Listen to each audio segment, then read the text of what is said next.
Baseado no que aconteceu com Cida do canal Flor do Sertão, a gente veio até aqui, ao São Francisco Diagnóstico, para conversar com um dos mais renomados cardiologistas da região do Sertão Central, Dr. Pierre. Acompanhe. E assim, a gente fica triste, né? Fica realmente assim, lamenta, né, o falecimento dela, mas é uma situação que a gente tem que usar como exemplo para a gente tentar mudar. Doutor, quem tem depressão prejudica o coração? Claro! Você tocou num assunto importantíssimo. A segunda pergunta, você disse, será que ela pode ter sentido algum sintoma que indicasse que ela poderia ter um infarto? Sim. Então tudo que a gente conversou aqui tem um valor muito grande, é um instrumento de prevenção para todo mundo que está te assistindo no teu canal. Pessoal, para vocês, nessa nova família que chega aqui no meu canal, vale salientar que é um canal novo, não é um canal monetizado, é um canal que tem como objetivo, o nome já diz, gente que faz, né? De homenagear pessoas vivas, pessoas que já faleceram e também assistência social. E nessa razão a gente nunca trabalhou esse canal com fins lucrativos. Sempre postei meus vídeos da forma mais humilde possível. Eu sou aqui da cidade de Salgueiro, Pernambuco, radialista. Hoje não exerço mais devido a um câncer de língua que eu tive e peço até desculpa por minha dicção não chegar ao contento a vocês de forma tão explicativa, mas sou grato a Deus por ter me dado a vida, né? E se Ele me deu a oportunidade de vida, eu acho que é muito mais do que importante a gente ajudar as pessoas que precisam. E a gente perdeu Cida do canal Flor do Sertão, e comoveu toda a nossa região, e vocês têm feito várias perguntas, porque, segundo o hospital, ela sofreu um infarto. E aí eu estou aqui justamente para conversar com um dos renomados cardiologistas aqui do Sertão Central, o estado de Pernambuco, e a cidade de Salgueiro que eu falo, para que ele possa, o objetivo dessa realmente entrevista hoje, essa nossa conversa, é orientar. Ele vai me orientar você também que tem alguma dúvida, e principalmente nesse caso que aconteceu com Cida, a Flor do Sertão. Repito mais uma vez, esse canal só tinha 200 inscritos, né? Tudo é novo para a gente, nosso objetivo não é simplesmente, simplesmente ajudar, fazer o bem. Eu tenho um outro canal maior e também já monetizado, e meu filho disse, pai, posta no maior, quando já estava aumentando as visualizações. Ele disse, meu filho, minha intenção é simplesmente, nesse momento, nesse instante, fazer uma homenagem à Cida, porque ela fazia um trabalho magnífico. E a gente que faz esse trabalho, a gente não faz para ser bom, para que as pessoas pensem que a gente é bom. A gente faz porque a gente gosta. E é por isso desse gostar de ajudar as pessoas que eu estou ao lado de um bom profissional que vocês vão conhecer a partir de agora, Dr. Pierre, aqui na cidade de Salgueiro.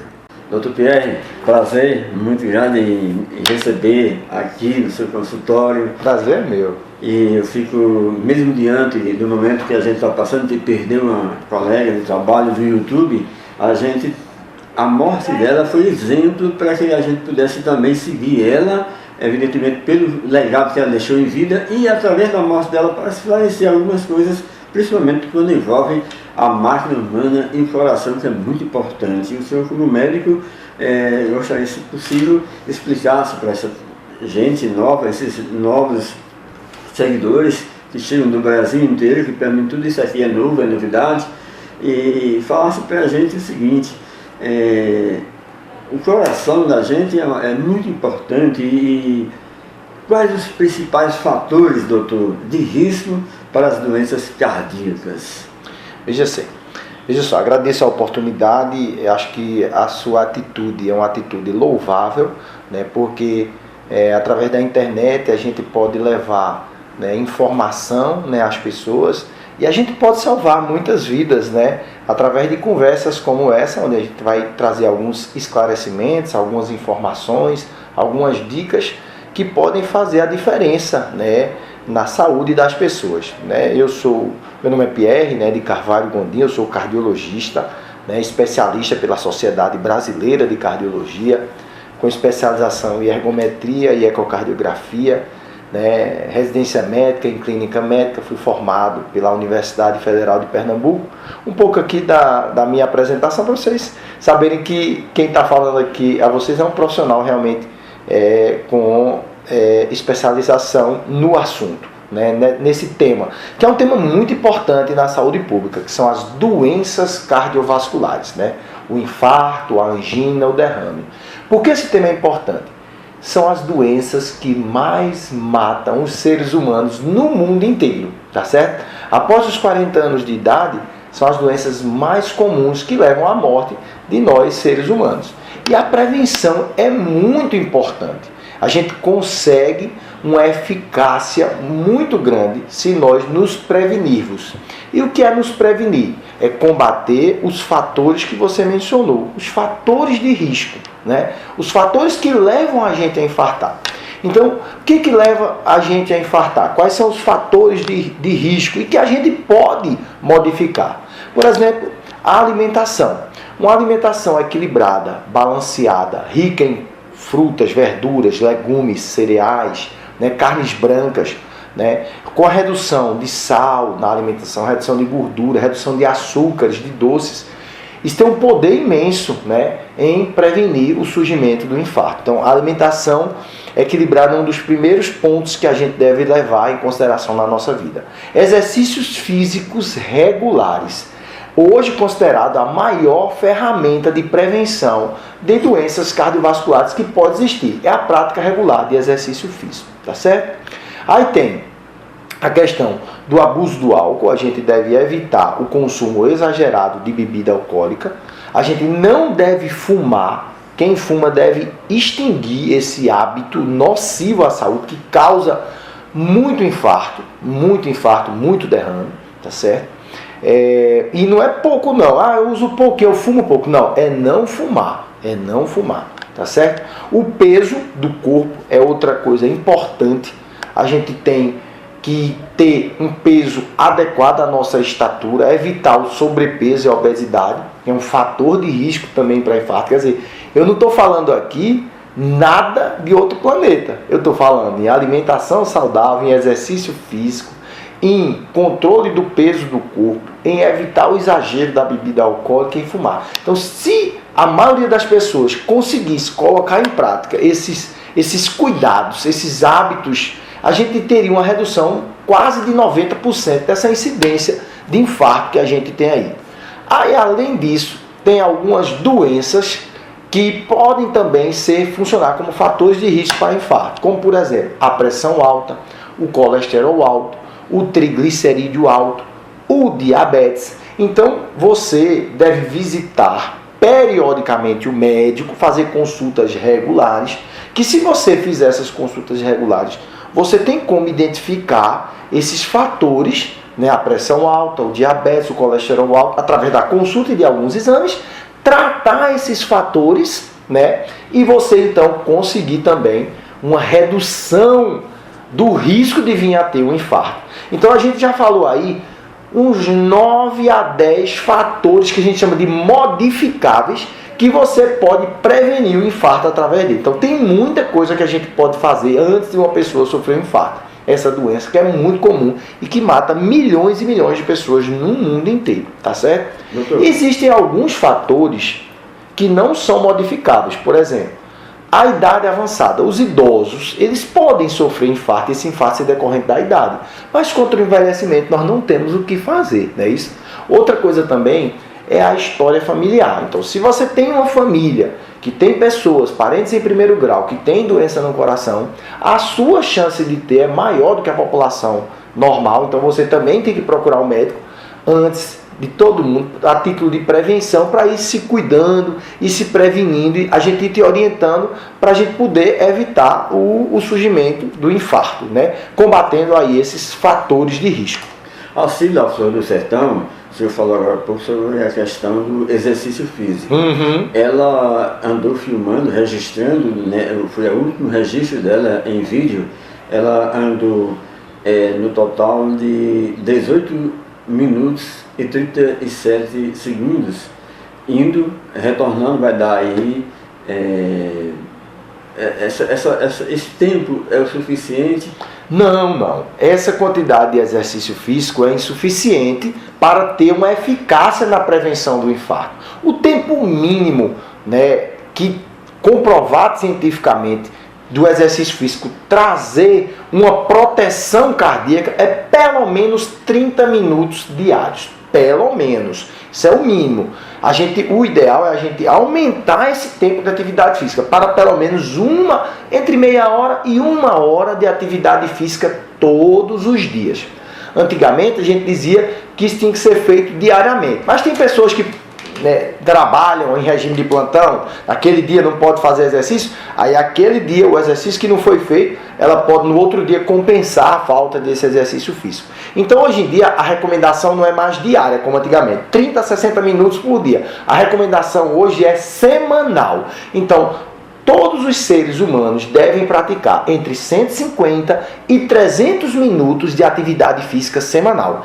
Dessa forma, o exercício físico vai funcionar como um grande instrumento de prevenção, podendo evitar inúmeros casos de infarto.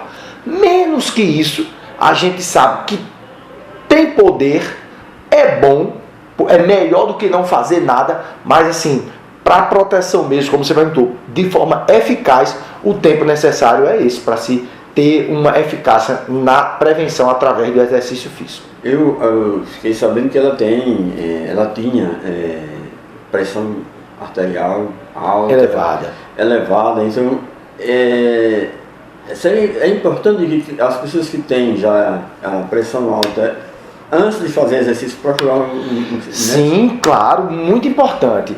A pressão alta é uma doença caracterizada pela elevação dos níveis de pressão na corrente sanguínea. Você tem uma ideia, é muito comum na população. Em torno de 30 a 35% dos brasileiros são hipertensos. E na maioria das vezes a pressão alta não dá sintomas. Então o diagnóstico geralmente é feito através de consulta médica, né? E aí, identificado que aquela pessoa é portadora de pressão alta, ela tem um tratamento que tem a parte não medicamentosa, né? Que essas orientações que eu fiz no início fazem parte do tratamento da pressão alta. E tem o uso de medicamentos. Quando a pessoa é portadora de qualquer doença, como a pressão alta, o diabetes, o colesterol, e se propõe a fazer exercício físico, é de boa conduta, antes de iniciar o exercício físico, fazer uma avaliação médica, para saber se, durante o exercício físico, há algum problema já cardiovascular que a gente pode controlar, se a pressão descontrola no exercício. Então, é de suma importância que a pessoa que tem alguma doença crônica, seja ela qual for, como por exemplo a pressão alta, faça antes uma consulta com um cardiologista, para aí sim depois iniciar um programa de atividade física. E não partir sem nenhuma orientação, sem nenhuma avaliação para o exercício físico. Pessoas jovens, muito jovens e saudáveis, sem nenhuma doença, sem nenhum sintoma, essas não. Essas podem iniciar uma atividade física de maneira leve. Uma caminhada a gente não proíbe. Agora, se for partir para algum esporte mais intenso, mesmo a pessoa que não sente nada, mesmo jovem, se for fazer um ciclismo pesado, andar 50, assim, a gente recomenda que essas pessoas façam uma avaliação do aparelho cardiovascular antes de se submeter a esforços intensos. E se tiver doença, qualquer doença crônica, como por exemplo a pressão alta, até uma caminhada, se for iniciar, era bom vir ao médico antes. Doutor, Cida, a Flor do Sertão, ela fez a caminhada no sábado de manhã, ela costuma fazer a partir das 5 horas da manhã. Primeira pergunta, qual o horário melhor? E como ela sofreu, ela fez a caminhada no sábado de manhã e 24 horas depois, às 6 horas da manhã no outro dia, ela já amanheceu morta. Durante esse tempo, ela pode ter tido algum sinal que poderia ter um infarto? Sim, claro, poderia sim. Respondendo a sua primeira pergunta, você fez duas, né? A primeira pergunta, qual o melhor horário para se fazer atividade física? Do ponto de vista científico, com comprovação, o final da tarde é o horário mais recomendado para que todas as pessoas façam exercício físico, tá? É um horário menos arriscado, onde o corpo está mais propenso a executar o exercício físico sem complicações. Mas, se a pessoa, por algum motivo, diz, não, eu não posso fazer atividade física no final do dia, à tardezinha, eu só posso de manhã, a gente diz, faça. Porque fazer atividade física de manhã é melhor do que a pessoa não fazer nada. O que é ruim mesmo é ser sedentário, é não praticar atividade física com regularidade. Se a pessoa só pode praticar de manhã, então você libera. Mas o melhor horário que você perguntou é no final do dia, à tardezinha. Em relação à segunda pergunta, você disse, será que ela pode ter sentido algum sintoma que indicasse que ela poderia ter um infarto? Sim. Existe comprovação científica que as pessoas que infartam dias ou horas antes, ou até meses antes, começam a apresentar alguns sintomas de alerta que deveriam fazer com que ela procurasse um médico, um profissional de saúde para se consultar. Geralmente fadiga, náusea, sudorese fria, dor no peito, né, falta de ar, principalmente quando ia fazer esforço. Podia sentir um pouquinho de falta de ar, um pouquinho de dor no peito, né? Suadeira fria no corpo, uma sensação de morte iminente, que as coisas não estavam bem. Então existem sim os sintomas premonitórios, né? Que geralmente são desencadeados no esforço. Começa você a caminhar e ver, gente, eu estou cansando mais do que o habitual, está faltando meu fôlego na caminhada. Isso pode ser um sinal de que tem algo errado no coração. A dor no peito também pode sentir menor intensidade, uma suadeira fria no corpo, uma sensação de morte iminente, vontade de vomitar, fadiga, indisposição. São alguns sintomas que podem aparecer antes do infarto acontecer. Doutor, eu tive acesso à declaração de óbito e lá se fala que ela já chegou em choque cardiogênico. O que significa isso? Antes de falar de choque cardiogênico, eu vou explicar um pouquinho o que é o infarto. Então, infarto é uma doença que acomete o coração. O que acontece? O coração, ele tem, né, as artérias que levam sangue para ele. Essas artérias são chamadas de coronarianas. E o infarto é decorrente de um entupimento nas artérias coronarianas. Então, uma dessas artérias entupiu e aí o que acontece? Uma determinada região do coração fica sem receber sangue para se nutrir e poder trabalhar adequadamente. Quando essa artéria é uma artéria grande e o entupimento, que sofre o entupimento, a área que fica sem receber sangue é muito grande também. E o coração entra em falência. Ele não consegue mais bombear o sangue para os outros órgãos. E aí a gente usa esse termo de choque cardiogênico. Nesses casos, o infarto é tão grande, né, a obstrução da artéria é uma artéria tão importante que ficou obstruída, que a área grande sem receber sangue do coração fica sem trabalhar e o coração não consegue bombear o sangue para os órgãos outros, os órgãos vitais, os rins, o cérebro, a pele, né? Então assim, os pulmões, e isso leva a um colapso, e esse colapso a gente chama de choque. Quando esse choque, né, que é a falta de pressão, acontece decorrente de um infarto, a gente chama ele de choque cardiogênico. Então, é o colapso dos órgãos por falta de sangue devido à falta do bombeamento do coração por mau funcionamento. Nesse caso, nem o desfibrilador resolvia?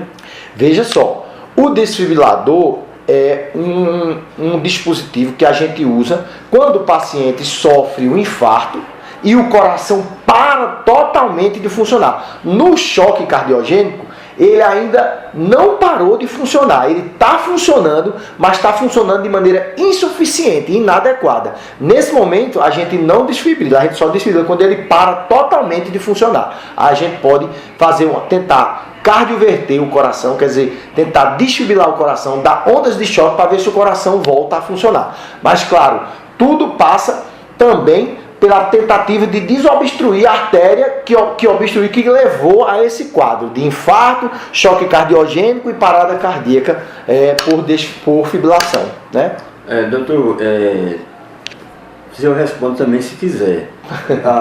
Dos 1.400 e poucos comentários, tinha também gente perguntando que está tendo uma incidência muito grande de jovens morrendo vítima do coração, vítima de infarto, fazendo uma certa relação à vacina. Isso é mito ou não? Veja só, em relação às vacinas, né, da Covid-19, elas têm um risco muito pequeno, tá certo?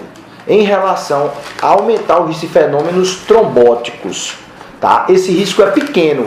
O benefício das vacinas é muito, muito, muito superior ao malefício que as vacinas, isso são dados da literatura médica, pesquisa. Isso não é o que o povo fala, isso é a impressão das pessoas.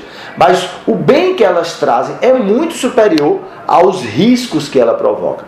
O que nós estamos vivendo na realidade, que está aumentando essa incidência de infarto em pessoas jovens, é uma epidemia de quê? De obesidade, de sobrepeso, uma epidemia de sedentarismo, uma epidemia de pessoas que se alimentam mal, uma epidemia de pessoas que fumam muito, que bebem muito, que não vão ao médico, que não controlam a pressão alta, o diabetes, o colesterol, o triglicerídeo.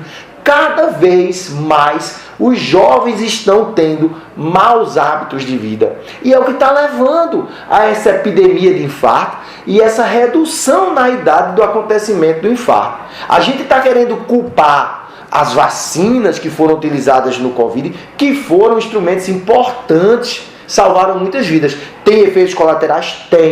Tem sim, mas é desse tamanho a incidência disso. E o benefício desse tamanho. O que está acontecendo é que nós estamos tentando encontrar culpados para uma vida desregrada que nossa sociedade está vivendo, né? Com índices alarmantes de pressão alta, de diabetes, de colesterol alto, de cigarro.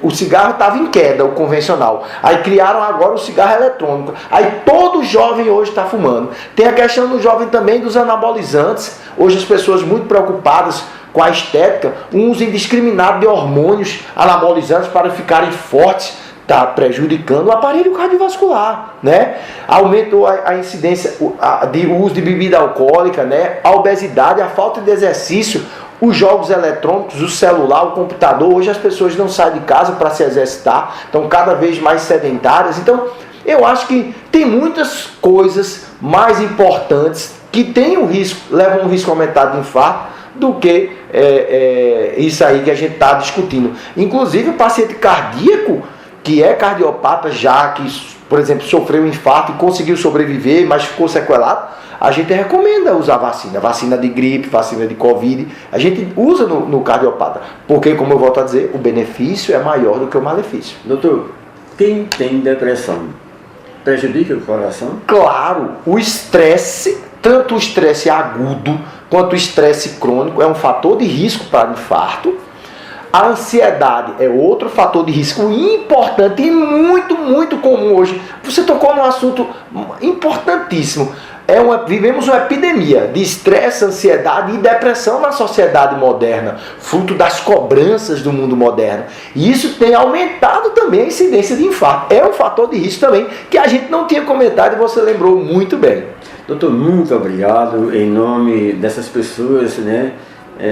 Posso dizer, essa nova família grandiosa no Brasil que está nos assistindo nesse momento. Essa entrevista tem um cunho de orientação, o senhor realmente nos orienta muito bem. E agradecer, sobretudo, e desejar um Feliz Natal, Feliz Ano Novo, e ao mesmo tempo lamentamos a morte dessa influenciadora, do youtuber Aparecida Santos, que nos deixou com 40 e poucos anos. A gente fica muito triste, né, doutor, por isso. Veja só, eu que trabalho nessa área de cardiologia, esse é o nosso dia a dia. A gente vê uma incidência cada vez maior de infarto, de derrame, de acidente vascular cerebral, fruto de tudo isso que a gente já conversou.